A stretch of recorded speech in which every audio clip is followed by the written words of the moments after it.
कुमार सिंह, निवर्तमान प्रत्याशी मऊ सदर विधानसभा, भारतीय जनता पार्टी। 8 साल पूरे हो गए सरकार को, कितना उपलब्धि हुई और कितने जनता इससे फायदे में?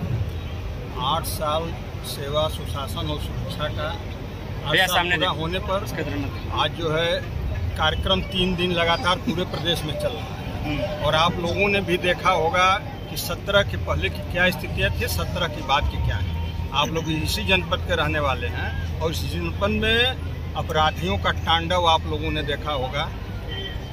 पीएम और एसपी उनके मर्जी से पोस्ट होते थे।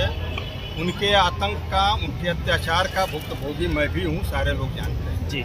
जब से पूज्य योगी जी की सरकार बनी, भारतीय जनता पार्टी की सरकार बनी, तब से लगातार अपराधियों के खिलाफ, भ्रष्टाचार के खिलाफ जीरो टॉलरेंस की नीति चल रही है। और आपने देखा होगा कि अब कोई व्यापारी, कोई बहन बेटी, कोई धंधा करने वाला व्यक्ति, सारे लोग अपने को सुरक्षित महसूस करते हैं। आप अभी बैंक से पैसा उतारेंगे और आराम से झोले में लटका के घूमते हुए घर चले जाइए, छूने की हिम्मत नहीं है। यह जो है भारतीय जनता पार्टी की सरकार आने के बाद, और सबका साथ, सबका विकास, सबके विश्वास को लेकर और सबके प्रयास से हुआ है। और यह जितनी भी योजनाएं आई हैं सरकार की, आप देख रहे हैं, चाहे आवास की हो, चाहे जनधन की हो, चाहे स्वास्थ्य की हो, आपको गैस की हो, शौचालय की हो, किसी में कोई भेदभाव नहीं किया गया कि हमारे वोटर हैं इनको होना चाहिए, ये हमारे वोटर नहीं है इनको नहीं होना चाहिए। इससे पहले सरकारें थी, जो भी योजनाएं आती थी, आवास से लेकर जितनी योजनाएं आती थी, अपने लोगों को विशेष रूप से। और आपको एक बात और बता दें, जिस दिन उद्घाटन हुआ था, माननीय प्रभारी मंत्री जी ने कहा, भर्ती की जो बात किया था कि 60,000 भर्तियाँ हुई, एक भी भ्रष्टाचार का आरोप नहीं लगा और नहीं कोई लिस्ट आई। आप लोगों को याद होगा, इसी वाराणसी में सपा की गवर्नमेंट थी, मुलायम सिंह की सरकार थी और शिवपाल यादव की लिस्ट आई थी। बनारस पुलिस लाइन में भर्ती हो रही थी। आजमगढ़, मऊ, चंदौली, गाजीपुर, जौनपुर के सारे लड़के बलिया के पहुंचे थे और उसी भर्ती में रात को इटावा और मैनपुरी से भर के लड़के आए और उन सारे लोग फाइनल हो गए। बाकी एक भी इन जनपदों का व्यक्ति नहीं हुआ। उसके बाद इन लड़कों ने पूरी बाउंड्री गिरा दी थी पुलिस लाइन की, बहुत बड़ा हंगामा हुआ था। और आज 60,000 भर्ती हुई है।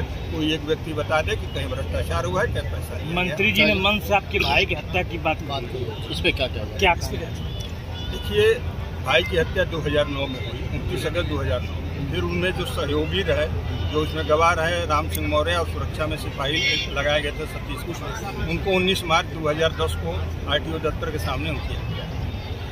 हम लोग अपनी कानून की लड़ाई लड़ रहे थे। उस समय लोगों ने कहा कि भाई आप तो अपनी लड़ाई लड़ रहे हैं। हमने कहा कि भाई इससे एक संदेश जरूर जाता है कि एक सामान्य सा व्यक्ति भी अगर किसी माफिया अपराधी के खिलाफ मन बना कर लड़ ले, और जितने लोगों के साथ मुख्तार ने अपराध किया था और सारे लोग अगर लड़ने को तैयार हो गए होते तो मुख्तार कभी का मिट गया होता, आज का दिन नहीं। और 2017 में सरकार बनी, पूज्य योगी जी आए, सारे माफियाओं को, और हमारे घटनाओं में 9 लोग गोली चलाने में थे, दोनों घटनाओं में 9 के 9 लोग मुठभेड़ में मार दिए गए। मुख्तार अंसारी साजिश में रहे, उनका भी खात्मा हो गया। चाहे जैसे गए ऊपर गए। तो मैं इसके लिए पूज्य योगी जी का, मैं, मेरा परिवार, मेरा सहयोगी जनपद हमेशा आभारी रहेगा। अब्बास जेल से बाहर आ गया, अब्बास प्रकरण में लगातार तारीखें पड़ रही है, डर क्या कहना चाहिए? यह न्यायालय का मामला है जी। अब बाहर किसी में जमानत हो जाना, बाहर आ जाना, यह कहीं साबित नहीं करता है कि उनका उस अपराध से कोई वास्ता नहीं रहा है, उस अपराध से उनको मुक्ति मिल गई। जमानतें होती रहती हैं, बड़े बड़े केसेज में होती है। जमानत हुई है, बाहर आए, प्रतिबंधों के साथ बाहर आए हैं, फिर कोई गलती करेंगे, 7 सप्ताह का है, फिर अंदर जाएंगे।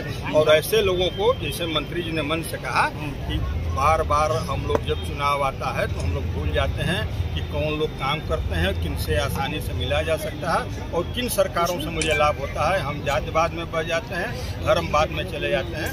तो मैं भी अपील करूंगा जनपद के लोगों से कि आगे से ऐसे लोगों से बचिए। 6 बार आपने उनके पिताजी को देखा, 1 बार उनको भी देखा, लगातार जेलों में रहे। मुख्तार भी जेल में रहे, 2005-06 से मुख्तार जेल में रहे और उसके बाद यह जेल में रहा है, लगभग 3 बरस से रहे, पौने 3 बरस। तो ऐसे लोगों को क्यों चुना जाता है कि जो जेल में ही रहेंगे, विकास का कोई काम नहीं करेंगे, अपराध के अलावा कोई ककारा उन्होंने और किसी का पढ़ा नहीं है। तो ऐसे लोगों से लोगों को दूरी बनाकर अच्छे लोगों को चुनना चाहिए। मैं नहीं कहता कि हम ही को चुनिए, इनको चुनिए, जो आपको बेहतर लगे, जो लगे कि नहीं आपको आसानी से सुलभ हो सकते हैं, आपके सुख दुख में शामिल हो सकते हैं, उनको जो